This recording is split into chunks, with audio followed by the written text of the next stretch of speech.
श्री हनुमत् स्तोत्रम्। श्री गणेशाय नमः।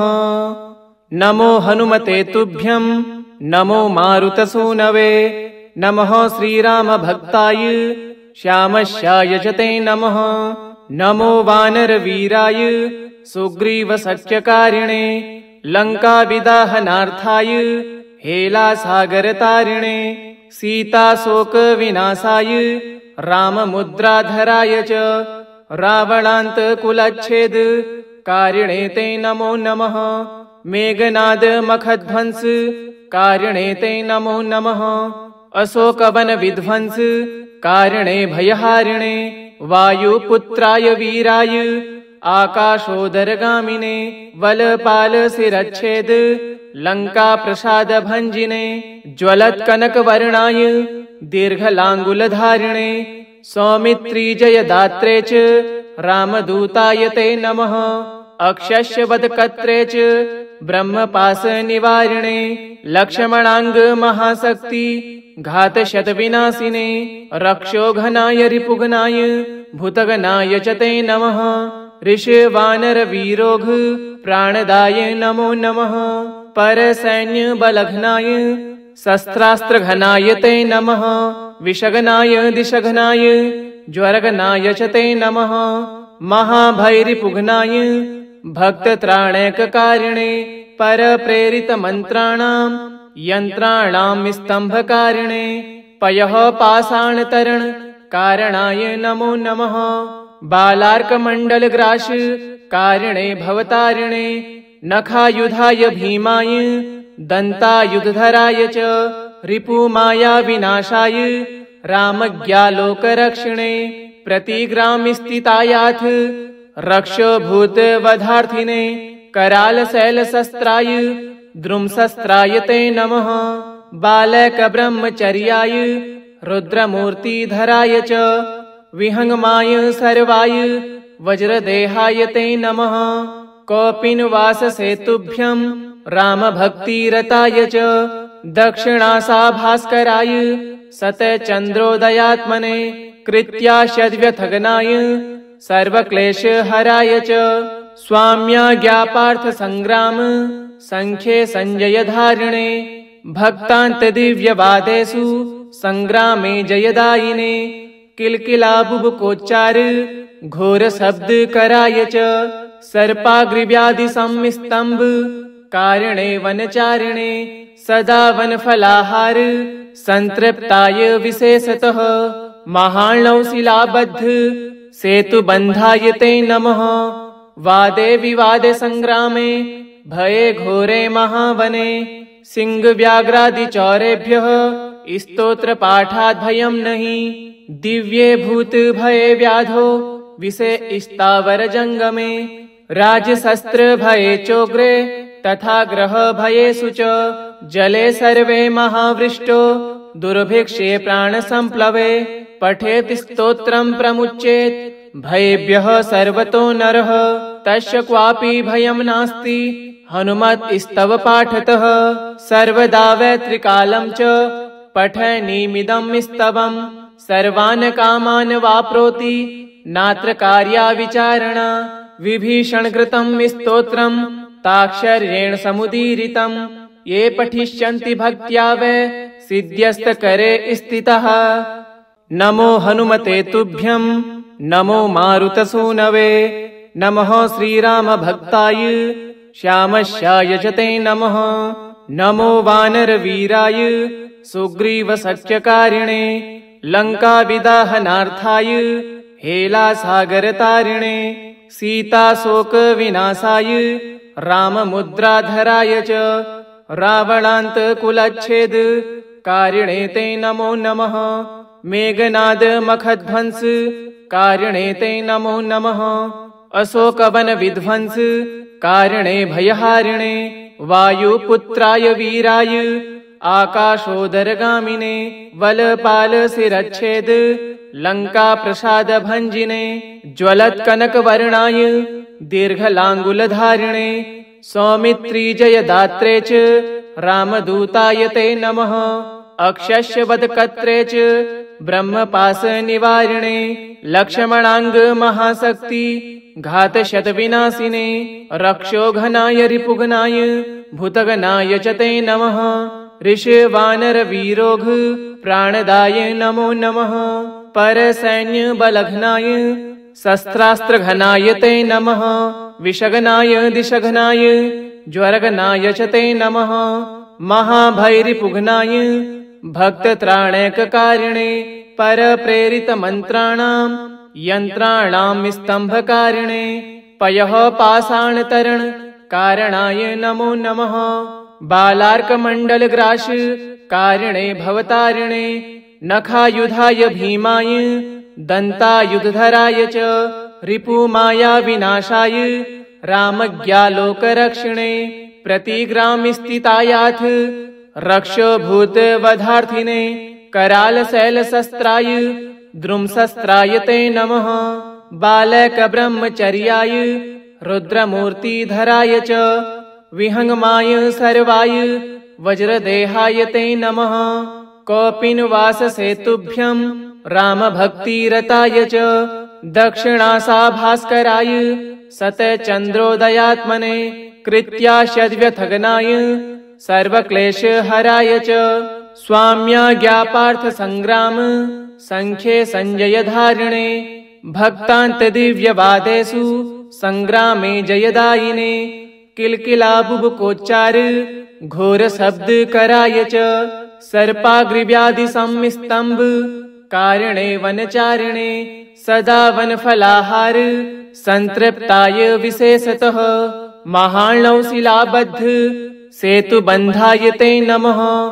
वादे विवादे संग्रामे भये घोरे महावने सिंहव्याघ्रादिचौरेभ्यः स्तोत्रपाठात् भयं नहि दिव्ये भूत भये व्याधो विषे स्थावर जंगमे राजशस्त्र भये चोग्रे तथा ग्रह भयेषु च जले सर्वे महावृष्टो दुर्भिक्षे प्राण संप्लवे पठेत् स्तोत्रं प्रमुच्येत् भयेभ्यः सर्वतो नरः तस्य क्वापि भयं नास्ति हनुमत् स्तव पाठतः सर्वदा वै त्रिकालं च पठनीमिदं स्तवम् सर्वान् कामान् वाप्नोति नात्र कार्या विचारणा विभीषणकृतं स्तोत्रं ताक्षर्येण समुदीरितं ये पठिष्यन्ति भक्त्या वै सिद्ध्यस्तकरे स्थितः नमो हनुमते तुभ्यं नमो मारुतसूनवे नमः श्रीरामभक्ताय श्यामस्याय च ते नमः नमो वानरवीराय सुग्रीवसख्यकारिणे लङ्काविदाहनार्थाय हेलासागरतारिणे सीताशोकविनाशाय राममुद्राधराय च रावणान्तकुलच्छेद कारिणे ते नमो नमः मेघनादमखध्वंस कारिणे ते नमो नमः अशोकवनविध्वंस कारिणे भयहारिणे वायुपुत्राय वीराय आकाशोदरगामिने वलपालशिरच्छेद लङ्काप्रसादभञ्जिने ज्वलत्कनकवर्णाय दीर्घलाङ्गुलधारिणे सौमित्रीजयदात्रे च रामदूताय ते नमः अक्षस्य वधकत्रे च ब्रह्मपाशनिवारिणे लक्ष्मणांग महाशक्ति घातशतविनाशिने रक्षोघनाय रिपुघनाय भूतगनाय च ते नमः ऋषवानरवीरोघ प्राणदाय नमो नमः परसैन्यबलघनाय शस्त्रास्त्रघनाय ते नमः विषगनाय दिशघनाय ज्वरगनाय च ते नमः महाभैरिपुघनाय भक्तत्राणैककारिणे परप्रेरितमन्त्राणां यन्त्राणां स्तम्भकारिणे पयः पाषाणतरण कारणाय नमो नमः बालार्कमण्डलग्रास कारिणे भवतारिणे नखायुधाय भीमाय दन्तायुधधराय च रिपुमायाविनाशाय रामज्ञालोकरक्षिणे प्रतिग्रामस्थितायाथ रक्षोभूतवधार्थिने करालशैलशस्त्राय द्रुमशस्त्राय ते नमः बालकब्रह्मचर्याय रुद्रमूर्तिधराय च विहंगमाय सर्वाय वज्रदेहाय ते नमः।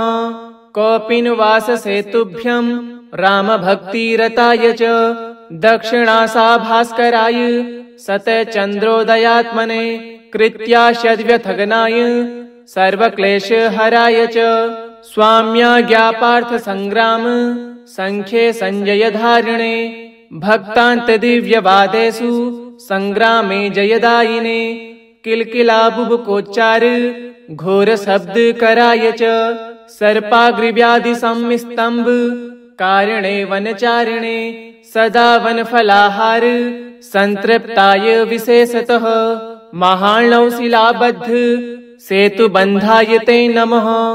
वादे विवादे संग्रामे भये घोरे महावने सिंहव्याघ्रादिचौरेभ्यः स्तोत्रपाठाद् भयं नहि। दिव्ये भूत भये व्याधो विषे स्थावरजङ्गमे राजशस्त्र भये चोग्रे तथा ग्रह भयेषु च जले सर्वे महावृष्टो दुर्भिक्षे प्राणसम्प्लवे पठेत् स्तोत्रं प्रमुच्येत् भयेभ्यः सर्वतो नरः तस्य क्वापि भयं नास्ति हनुमत् स्तव पाठतः सर्वदा वै त्रिकालं च पठनीमिदं स्तवम् सर्वान् कामान् वाप्नोति नात्र कार्या विचारणा विभीषणकृतं स्तोत्रं ताक्षर्येण समुदीरितं ये पठिष्यन्ति भक्त्या वै सिद्ध्यस्तकरे स्थितः।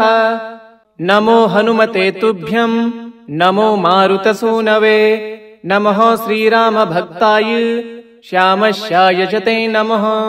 नमो वानरवीराय सुग्रीवसख्यकारिणे लङ्काविदाहनार्थाय हेलासागरतारिणे सीताशोकविनाशाय राममुद्राधराय च रावणान्तकुलच्छेद कारिणे ते नमो नमः। मेघनादमखध्वंस कारिणे ते नमो नमः।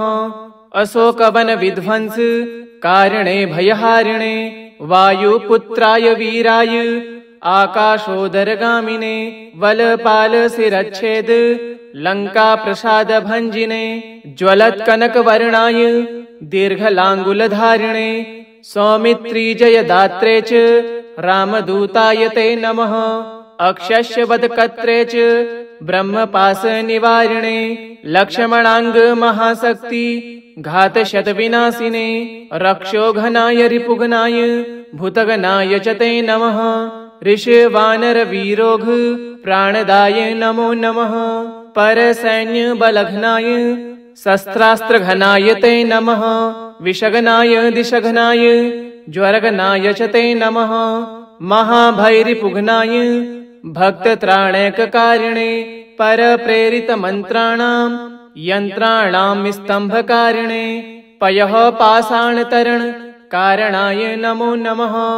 बालार्कमण्डलग्रास कारिणे भवतारिणे नखायुधाय भीमाय दन्तायुधधराय च रिपुमायाविनाशाय रामज्ञालोकरक्षिणे प्रतिग्रामस्थितायाथ रक्षोभूतवधार्थिने करालशैलशस्त्राय द्रुमशस्त्राय ते नमः।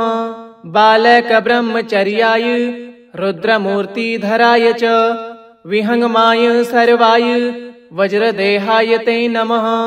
कौपीनवाससेतुभ्यं रामभक्तिरताय च दक्षिणासा भास्कराय सतचन्द्रोदयात्मने कृत्याशद्व्यथगनाय सर्वक्लेशहराय च स्वाम्याज्ञापार्थसङ्ग्राम सङ्ख्ये सञ्जयधारिणे भक्तान्तदिव्यवादेषु सङ्ग्रामे जयदायिने किलकिलाबुबुकोच्चार घोरशब्दकराय च सर्पाग्रिव्याधिसंस्तम्भ कारिणे वनचारिणे सदा वनफलाहार संतृप्ताय विशेषतः महार्णव शिलाबद्ध सेतुबन्धाय ते नमः। वादे विवादे संग्रामे भये घोरे महावने सिंहव्याघ्रादिचौरेभ्यः स्तोत्रपाठाद् भयं नहि। दिव्ये भूत भये व्याधो विषे स्थावरजङ्गमे राजशस्त्र भये चोग्रे तथा ग्रह भयेषु च जले सर्वे महावृष्टो दुर्भिक्षे प्राणसंप्लवे पठेत् स्तोत्रं प्रमुच्येत् भयेभ्यः सर्वतो नरः तस्य क्वापि भयं नास्ति हनुमत्स्तव पाठतः सर्वदा वै त्रिकालं च पठनीमिदं स्तवम् सर्वान् कामान् वाप्नोति नात्र कार्या विचारणा विभीषणकृतं स्तोत्रं ताक्षर्येण समुदीरितं ये पठिष्यन्ति भक्त्या वै सिद्ध्यस्तकरे स्थितः। इति श्री हनुमत्स्तोत्रं सम्पूर्णम्।